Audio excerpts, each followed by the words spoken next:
চিটংয়ে ঘুরতে যাওয়ার মতো বেস্ট আরেকটা প্লেস হলো গানার্স ট্রেনিং এরিয়া।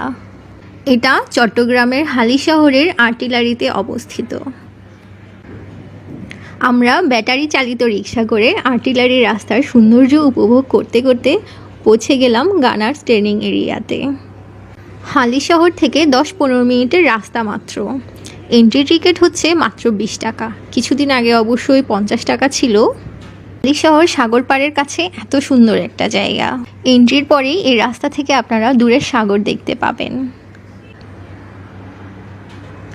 ওয়াও, একদম যেন শিল্পীর আঁকা ছবি।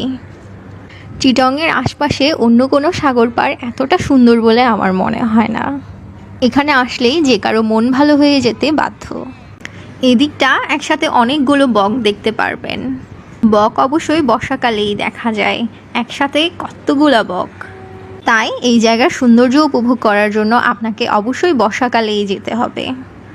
এখানে একটু দূর পরপর শুধু পানি আর পানি। এগুলো সব হচ্ছে বৃষ্টির পানি আর সাগরের জোয়ারের পানি। একটু সামনে গেলেই এখানটাতে খুব সুন্দর করে একটা ব্রিজ করা। এদিকটাতে একটু বেশি পানি।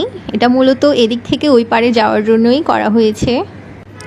ব্রিজের পরে এখানে কিছু ওয়াটার রাইড আছে। নর্মাল বোট বা পাচালিত বোটগুলো দেখতে পারবেন।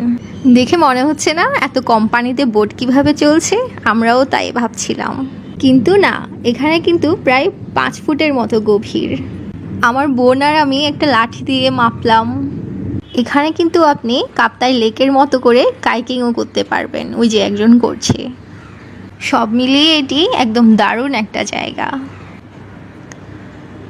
এই তো এখানে আপনার ছানাপোনাগুলো তিরিং বিরিং করে লাফাতে পারবে। এই দিকটাতে খাওয়া দাওয়ার ব্যবস্থা আছে। খুব বেশি না, 2-3টা ভ্যানই দেখতে পারবেন।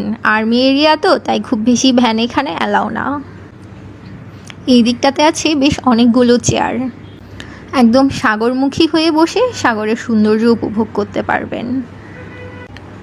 বসা থেকে উঠে একটু সামনে হেঁটে গেলেই সাগরটা কত কাছে। একসাথে কতগুলো জাহাজ এখানে। শুনলাম এখানে আসলেই নাকি বৃষ্টি হয়। একটু আগে অবশ্যই বৃষ্টি হয়েছিল, যদিও আমরা ছাতা নিয়েই এসেছি, তাই তেমন একটা সমস্যা হয়নি। একসাথে এতগুলো জাহাজ দেখার জন্য এই প্লেসটাতে কিন্তু মাস্ট আসবেন। এদিকটাতে একটু জঙ্গল টাইপের, কেউ আবার জঙ্গলের দিকে চলে যাবেন না, বর্ষাকালে সাপের ভয় আছে কিন্তু। সব মিলিয়ে ছুটির দিনে ঘুরতে আসার মতো ফ্যামিলি বা ফ্রেন্ডস নিয়ে বেস্ট একটা জায়গা এটি। এই ছিল আমাদের আজকের ঘোরাঘুরি।